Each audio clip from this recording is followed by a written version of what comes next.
갭 투자란 뭔가? 갭 투자를 해보신 분도 있을 거지만 안 해보신 분들도 있을 거니까 요 정도는 알고 투자하셨으면 좋겠다라는 겁니다. 갭 투자는 매매 가격과 전세 가격의 차이만큼의 금액으로 부동산에 투자하는 방법이고, 매매가가 3억이고 전세가가 2억 5천이라면 내 돈이 총 5천만 원만 있으면 그 집을 살 수 있는 게 갭 투자의 매력인 겁니다. 보통 프로세스는 맨 처음에 계약금 3천을 내 돈으로 내고요. 그다음에 중도금은 요즘에 보통 안 하니까 그냥 중도금 안 하고, 잔금 2천만 원이 있으면 돼요. 근데 그러면은 아니 가격이 3억인데 내 돈은 5천만 원만 있으면 돼요? 나머지 돈은 어떻게 해요? 전세를 맞추면서 2억 5천만 원을 맞추면 딱 요것만 됩니다. 그리고 여기에 이제 물론 취득세 들어가고 복비 들어가고 이런 기타 비용들이 들어가는데, 그거 제외하고 그냥 투자금만 이렇게 생각하면 요런 프로세스로 이제 맞추는 겁니다. 그래서 보통 잔금을 치는 시점에 전세입자가 구해지면서 전세입자의 전세금으로 매도자한테 주는 거죠. 그런 식으로 하는 방법이 이제 전세 갭 투자고, 전세 갭 투자를 어디에 해야 될까? 이게 사실 중요한 거예요. 갭 투자는 이제 한 번만 해보기만 하면 프로세스는 그냥 들어올 거고, 어디에 해야 할까가 중요한 거죠. 기본적으로 전세 갭 투자는 전세 가격이 오르는 곳에 투자해야 됩니다. 지금처럼 전국이 전세가가 떨어지는 특수한 상황이 아니라면 보통은 사이클에 따라 가지고 공급 물량이 별로 없는 지역들은 전세 가격이 올라갈 확률이 높습니다. 100%는 아니지만 올라갈 확률이 높습니다. 그래서 단순히 매매 가격과 전세 가격이 갭이 적다고 투자하는 사람들이 되게 많았었어요.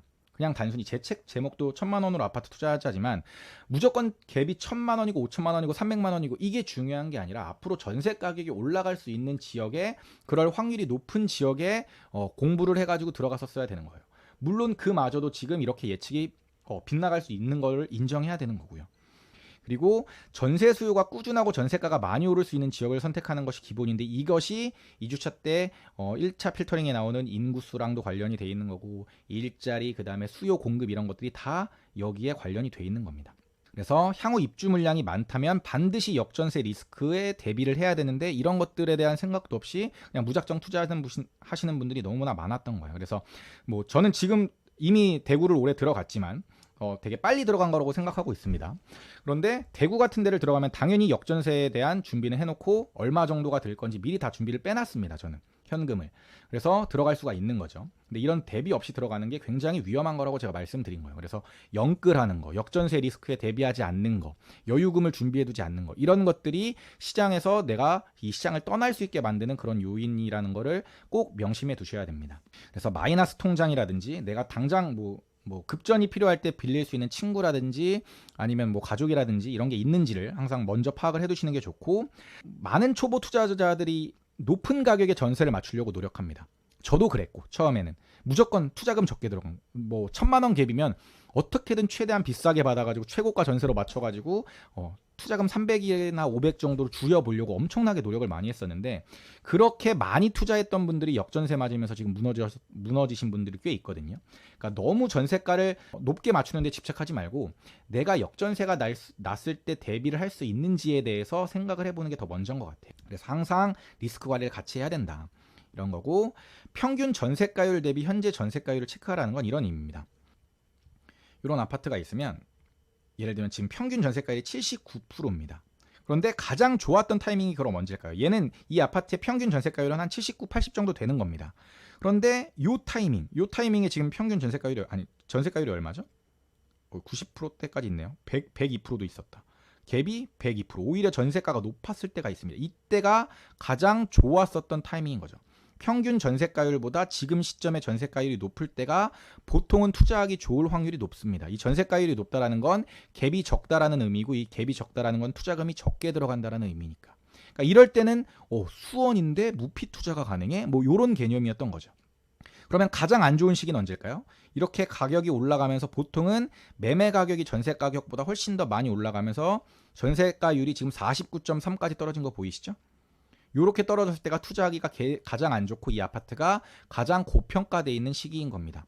그래서 많은 투자자들이 고평가 지수로 보는 게 바로 전세가율입니다. 전세가율이 높다라는 건, 전세 가격이 높다라는 건 실거주 가치가 높다라는 겁니다. 그만큼 비싼 돈을 주고 전세가를 지불하면서까지 그 아파트 그 지역에 살고 싶어 한다라는 거예요. 그런데 전세가는 별로 안 높은데 매매 가격만 높이 올라갔다? 그러면 투자 수요가 들어갔거나 아니면 가격이 오버슈팅 됐을 확률이 높은 겁니다. 그래서 평균 전세가율보다 많이 낮아진 시점엔 절대 투자를 하면 안 되는 거고, 그 지역이 아무리 좋고 좋은 호재가 있고 입지가 좋다고 하더라도, 반대로 그 지역과 그 아파트가 입지가 별로 안 좋다고 하더라도 요런 시점, 지금 권성구에 있는 이 아파트 지금 몇 년식이죠? 96년식이잖아요. 24평짜리고. 그렇죠? 그런데 이 아파트 좋냐 안 좋냐의 관점에서 보면 어때요? 별로 좋은 아파트가 아니죠. 연식도 오래됐고, 그다음에 뭐 얘는 24평이니까 평수도 작고, 그리고 가격도 엄청 쌌잖아요. 그런데 이때 투자했으면 투자금으로 요렇게 거의 100% 가까운 수익률을 이때까지 얻은 거죠. 1억 9천이었던 게 3억 9천이니까 2억이잖아요. 무피로 2억을 번 거죠. 1,000만 원 들어갔다고 하더라도 2,000%입니다. 2,000%. 아시겠죠? 이게 싸냐 비싸냐의 관점이고, 싸냐 비싸냐의 관점을 파악할 때 평균 전세가율과 현재 전세가율을 보는 게 굉장히 중요하다. 그리고 아예 평균 전세가율 자체가 굉장히 높은 아파트들은 투자를 안 하는 게 좋습니다. 이 평균 전세가율이 85% 이상인 애들은 저는 웬만하면 안 봤으면 좋겠어요. 평균 전세가율이 높다라는 건 무슨 의미냐면, 그 아파트를 전세로는 살고 싶어 하는데 매매로는 살고 싶어 하지 않는다라는 얘기입니다. 보통 이제 지방의 구축 아파트들은 평균 전세가율이 뭐 85에서 90 정도 되는데, 지금 전세가율이 뭐 92% 이런 겁니다. 그럼 아니 시크릿 브라더님 지금 얘 지금 평균 전세가율 85인데 현재 전세가율 92니까 좋은 거 아니에요? 물론 그렇게 생각할 수 있지만, 나쁘진 않지만 굳이 평균 85%짜리를 92%에 살 필요는 없다. 좋은 건 평균 전세가율이 60에서 70 정도밖에 안 되는데, 지금이 만약에 예를 들어 가지고 85, 90이다. 이러면 좋은 건데, 요런 거는 좋은 게 아니다. 저가치일 확률이 높다. 요런 애들이 저평가되어 있을 확률이 굉장히 높은 거죠. 그래서 이것만 기억하시면 됩니다. 평균 전세가율은 최대한 낮은 애. 그런데 평균 전세가율이 낮고 지금 현재 전세가율이 높은 애. 투자금이 적게 들어가는 애. 요런 애가 물건을 선택할 때 좋은 애다. 시크릿 브라더 채널을 구독, 좋아요, 알림 설정 부탁드려요.